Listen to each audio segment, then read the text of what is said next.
कबीर निर्णय मंदिर बुरहानपुर से पधारे हुए परम पूज्य श्री साहिब जी, इस आश्रम के महंत परम पूज्य श्री साहिब जी, वंदनीय संत समाज, सभी ध्यानार्थी बंधुओं, पूज्य श्री साहिब जी का समय है। उन्होंने कुछ आदेश मेरे लिए किए हैं। आपके आदेश पालनार्थ थोड़ा समय मैं लेता हूँ। महाराष्ट्र के एक संत हुए हैं, संत तिरुवल्लुवर। एक समय वे नदी के किनारे जाकर के साधना करते थे। सुबह सुबह निकल जाते थे भोर में ही, और देर बाद लौटते थे। वहीं जाकर के साधना अभ्यास किया करते थे। बीच में एक बड़ा सा बंगला पड़ता था। वहाँ एक दरबान रहता था, पहरेदार। वह उस संत को जाते हुए रोज देखता था। एक दिन उनके मन में हुआ कि संत जाते कहाँ हैं और करते क्या हैं। संत के पीछे पीछे चले गए। संत भी समझ गए कि मेरे पीछे कोई है। चलते रहे, पीछे पीछे वह पहरादार चलता रहा। संत गए रोज की तरह, तरंग मालाओं को देखे और ध्यान में बैठ गए नदी के किनारे। वह पहरादार देखा, कुछ देर देखा, इंतजार करता रहा, किंतु संत बैठे रहे ध्यान में। वह लौट करके आ गया।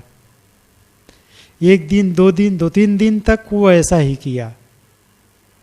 फिर एक दिन संत से पूछा कि आप कौन हैं और करते क्या हैं। संत ने कहा, मैं आपको पूछता हूं कि आप कौन हैं। उसने कहा, मैं तो पहरेदार हूं। क्या करते हो? पहरेदारी का काम करता हूं। कि बहुत अच्छा उत्तर दिए हो, मैं भी पहरेदार ही हूं। मैं भी पहरेदार हूं।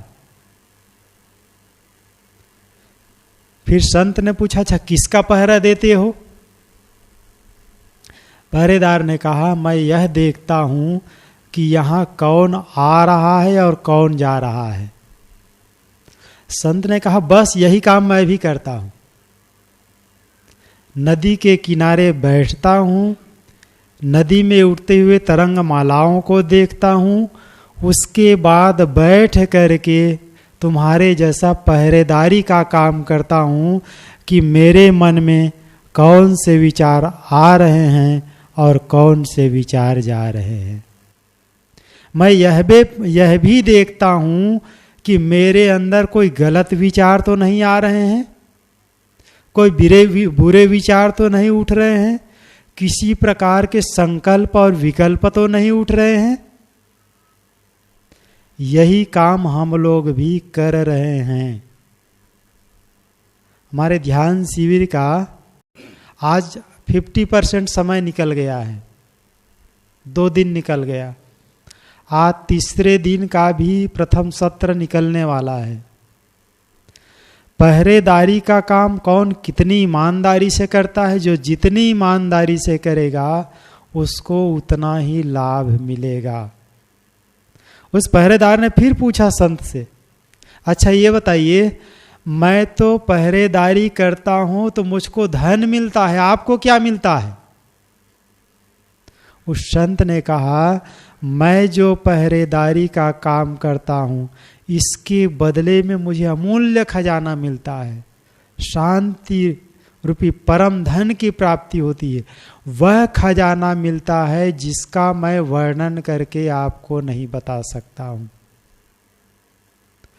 पहरेदार ने कहा, क्या मैं भी ऐसा करके देख सकता हूं?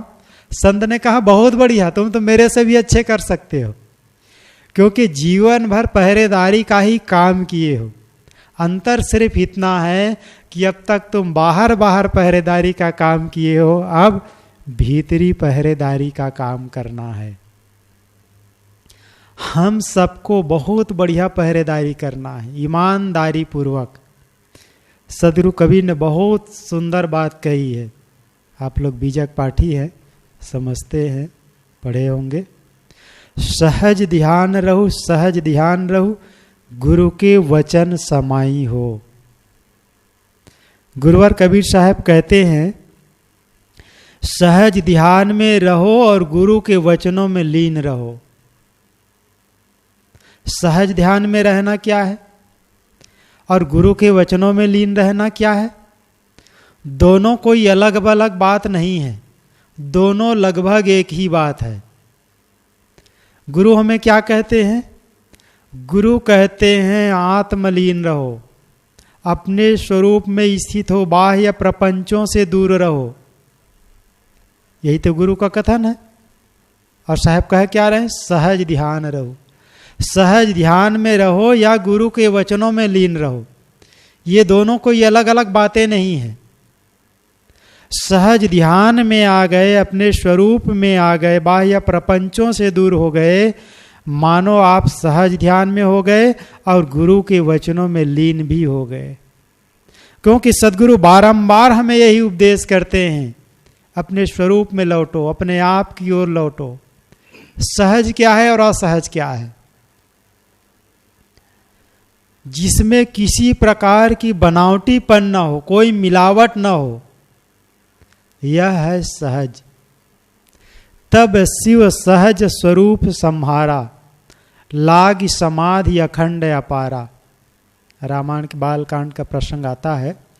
तब शिव सहज स्वरूप संहारा, शिव ने अपने स्वरूप को संभाल लिया, अपने स्वरूप में आकर के स्थित हुआ। इसके पहले की कहानी आप जानते हैं, उसका अपमान होता है, फिर वे अपने समाधि में लीन हो जाते हैं बाहर हिमालय में जाकर के। तब शिव सहज स्वरूप संभाला, अपने स्वरूप को संभाल लिया। अपने स्वरूप को यहां पर कहते हैं तब शिव सहज स्वरूप, सहज स्वरूप, कठिन स्वरूप नहीं। अपने स्वरूप ही सहज हो सकता है, दूसरे का स्वरूप नहीं।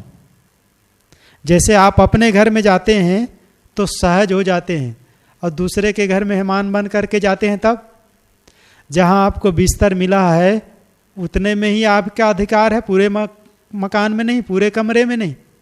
लेकिन अपने कमरे में जब जाते हैं तब अपना सामान कहीं भी रख सकते हैं और जैसा चाहे वैसा आप रह सकते हैं। अपने कमरे में, अपने घर में आप सहज हो जाते हैं, दूसरे के यहाँ सहज नहीं।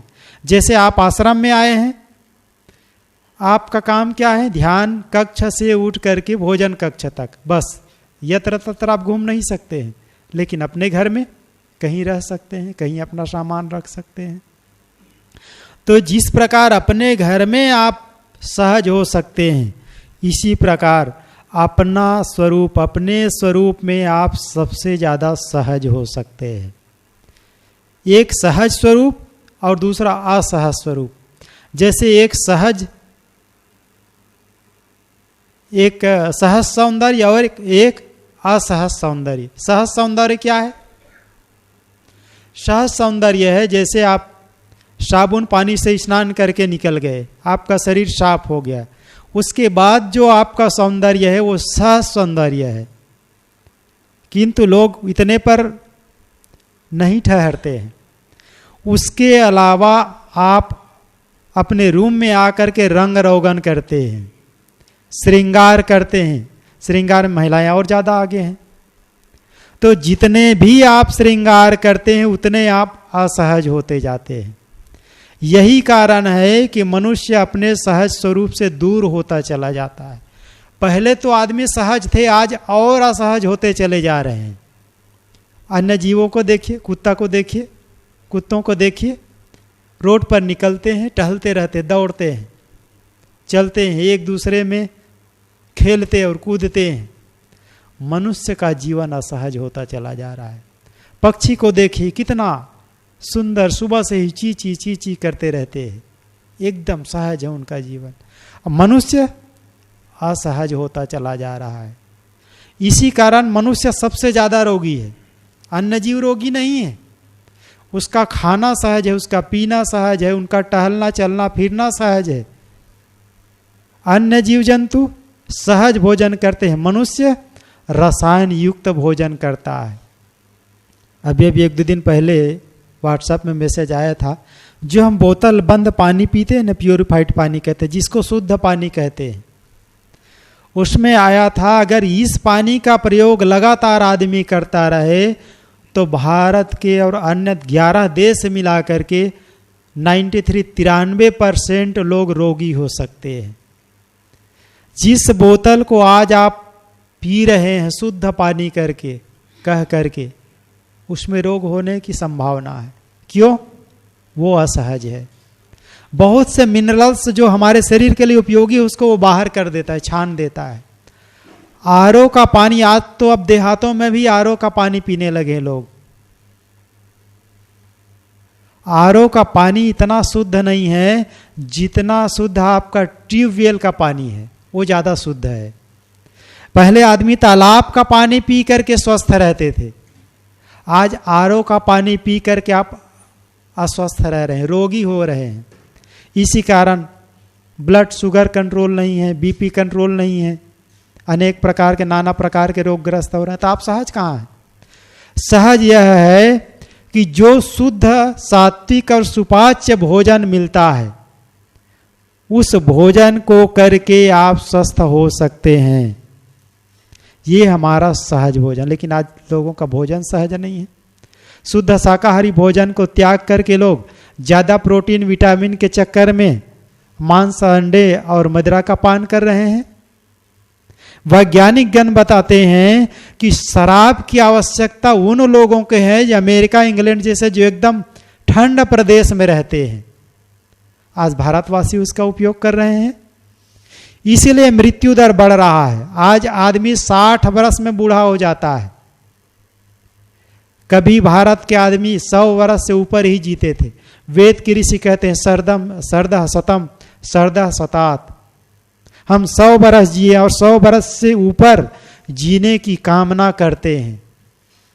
यहां साहब कहते हैं सहज ध्यान रहो, सहज ध्यान रहो, गुरु के वचन समाई हो।